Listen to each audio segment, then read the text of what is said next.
When discussing Doom earlier this year, lead project programmer Billy Kahn noted, "Our goal is to be the best looking game at 1080p at 60 frames per second. And after spending countless hours blasting through this marvelous game, it would seem that id Software has reached its objective." This is John from Digital Foundry, and today we're going to explore the brilliant new take on Doom and the technology driving it.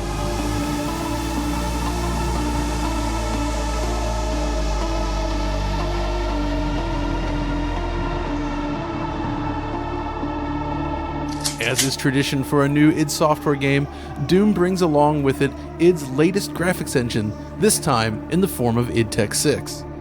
As a massive overhaul of the ambitious but problematic id Tech 5, this sixth iteration brings back dynamic lighting and shadows in a big way, alongside key enhancements to its materials, post-processing, and effects systems.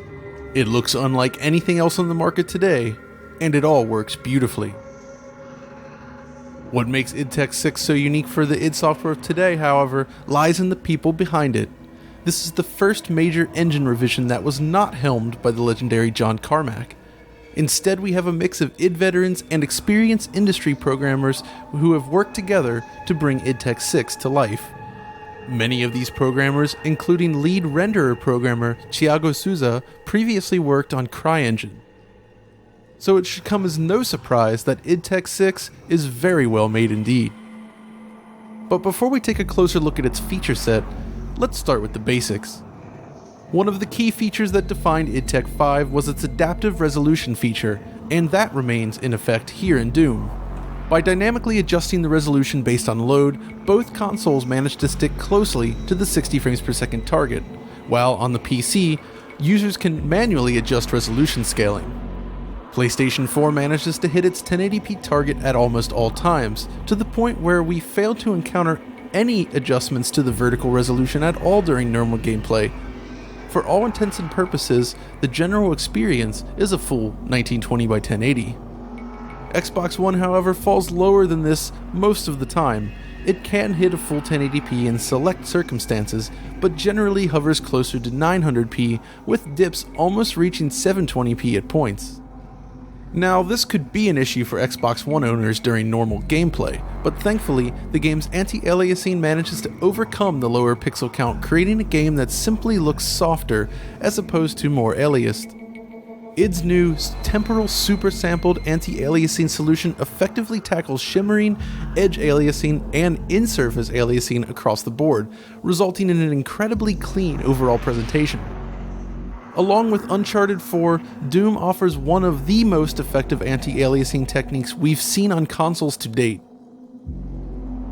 The PC version also offers a number of additional anti-aliasing options as well, including FXAA, SMAA, and standalone TAA, along with some various other combinations.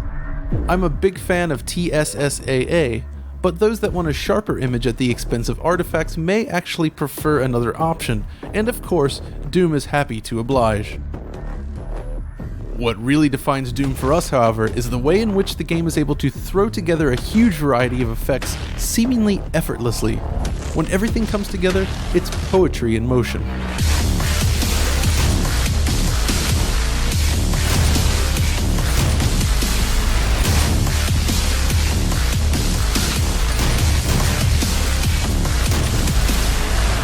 Effects that you would not expect to see in a 60 frames per second shooter on consoles are thrown around with reckless abandon, and aside from the aforementioned resolution difference, the results are identical on Xbox One and PlayStation 4. GPU particles are in effect here, spawning beautiful sparks and particles across the environment and off of nearby objects. Remarkably, these emitters are standard across all detail settings on the PC and both consoles. Other particles, however, such as smoke and dust alpha textures, accept shadow and light from the environment, which helps ground the effects in the world. There is an option to adjust particle quality in the options menu here, but this only affects the resolution of the aforementioned smoke and dust particles, not the GPU particle emission. Here we have the PS4 and PC version in a side-by-side view, and the PC is using the Ultra settings in this instance, while PS4 is actually set to high. Interestingly, the results here are unrelated to the shadow quality setting. This is all tied to the particle quality setting. A very high quality bokeh depth of field is also used throughout the game. It becomes visible during select scripted sequences or when bringing up the weapon selector wheel. The Crytek influence is strong here with the wheel and depth of field combination, and it's perfectly utilized on all three platforms. Screen space reflections are also present and play naturally off the surface materials in all versions of the game. When combined with the beautiful specular work, surfaces exhibit real depth that adds greatly to the realism. While the differences appear subtle, when I compared the two I found that the console versions use the medium setting, as we see on the PC. The higher settings actually improve the accuracy of the reflections, but it still looks great on anywhere from medium through ultra. When you drop the settings to low, however, screen space reflections are eliminated completely and only cube maps remain. You can also go one step further and completely disable reflections if you like. Then we have motion blur. The effect here is one of the best we've seen in a game. The sample count is very high and eliminates gaps that you might see at 60 Hz. It creates a sense of fluidity that benefits the high speed of the game. For those that prefer to play without motion blur, however, you can disable it on all three platforms. It should also be noted that motion blur does not actually have a real impact on frame rate, but disabling it can actually reduce the degree of resolution scaling you encounter on consoles.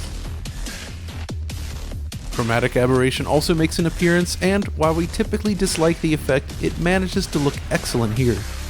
It's a subtle implementation that fits the mood of the game, and it does so without compromising image quality. But, as with motion blur, this effect can be disabled on all three platforms. Then we have materials and textures, which is where we see some of the greatest strides over the previous engine. id Tech 6 uses virtual texturing, also known as mega textures, just as with id Tech 5.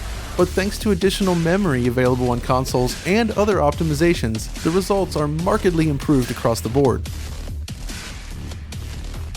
The texture resolution is higher, and pop-in is less evident throughout, while texture assets themselves are more complex. You will sometimes notice textures drawing in as you spin the camera around, just as we saw in Rage, but it rarely becomes an issue here. Looking back at Rage actually, lighting data was baked into pretty much every texture in the game, and many objects didn't even feature normal maps. It was very fast for the time, but we're glad that Doom moves away from this approach with surfaces that now react properly to light. Materials are also aided by the move to a physically based rendering model, which helps metal, stone, and plastic all appear more natural and realistic. This is especially effective on the hellish creatures you spend the game fighting. When you examine them in the model viewer, it becomes evident that a lot of love has been poured into creating each and every one of them.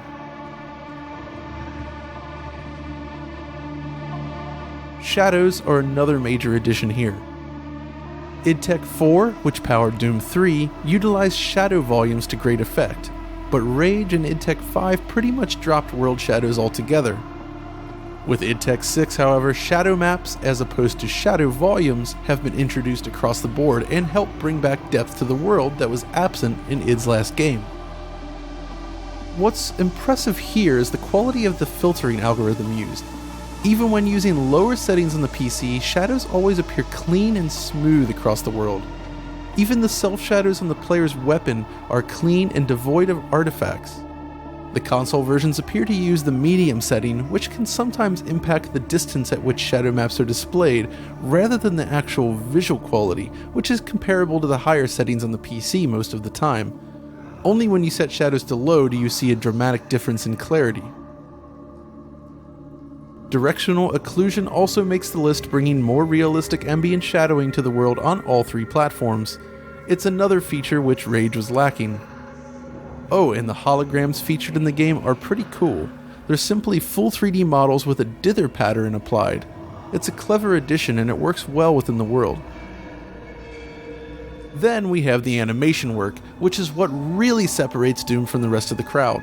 Simply put, Doom features some of the best animation work we've ever seen in a shooter.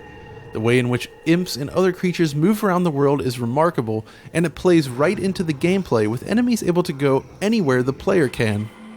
It's a system that was actually introduced in Rage, but the open level design of Doom allows it to work much more effectively this time.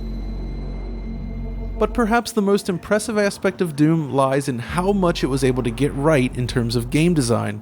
Modern gameplay elements are perfectly aligned with an old-school design philosophy to create one of the most exciting shooters in more than a decade. Maps are complex and require lots of exploration to fully experience, while secrets and bonus maps are now hidden all over the place. Doors are blocked by keycards, backtracking is actually fun, and the challenge level is just right. They've even included hidden levels from Doom 1 and 2 hidden within each main level of the campaign. And thanks to the inclusion of the mechanics from the new game, they actually present an interesting new challenge than when you play them with traditional Doom mechanics, so it's a cool bonus. And that's really it. More than any other reboot of a franchise over the years, Doom understands what made the originals great, and it builds on it. Scrapping the brown Call of Duty clone version of Doom that was originally being worked on in favor of the Doom we have today was the best thing that could have ever happened to the project. While certainly financially challenging for any studio, reworking a game concept when it doesn't deliver the intended results can actually help build a real classic. The same thing happened with Half-Life 1 and 2, as well as Resident Evil 2 and 4, among others. When the original game concepts were not working out, those games were scrapped, and the classics we know today were built instead. We're happy to add Doom to the list of successes here. And that's really the conclusion. Doom and id are back in full force with something that feels completely fresh and familiar at the same time. It's also backed by industry-leading technology, something we haven't seen from id since 2004. It looks incredible, it plays like a dream, and you should play it right now. And with that, we're out of time. If you enjoyed this video, be sure to like and subscribe. And until next time, tell your folks, buy me Doom or go to hell!